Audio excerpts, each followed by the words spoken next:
Thank you, Madam Speaker. I thank my colleague for yielding time. Madam Speaker, our colleague on the other side of the aisle said, who the hell are we to be here speaking on this legislation and passing this legislation? Well, Madam Speaker, we're the representatives of the people of this country. Madam Speaker, the most conservative estimates show that we've lost 54 million children to abortion since 1973. 54 million children.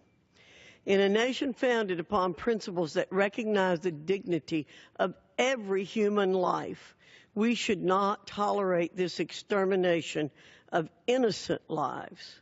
The majority of Americans recognize this tragedy for what it is, and there's consensus among them that they do not want their taxpayers paying for a practice they sincerely oppose, and we are their representatives. Since 1976, the Amendment's been included in relevant appropriations bills to prohibit federal funding of abortions. Each year, it's been consistently renewed and supported by congressional majorities and presidents of both parties. Estimates from the Congressional Budget Office indicate that the Hyde Amendment has prevented hundreds of thousands of abortions each year. That means millions of Americans are alive today because of the Hyde Amendment. After 40 years, it's time for this life-saving amendment to become permanent law. H.R. 7, the No Taxpayer Funding for Abortion Act, makes the Hyde Amendment and other current abortion funding prohibitions permanent and government-wide.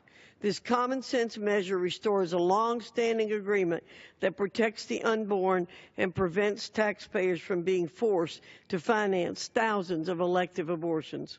For these reasons, I urge my colleagues to vote to respect our nation's consensus on abortion funding and affirm life by voting in favor of this rule and H.R. 7. I yield back. The gentlelady's time has expired.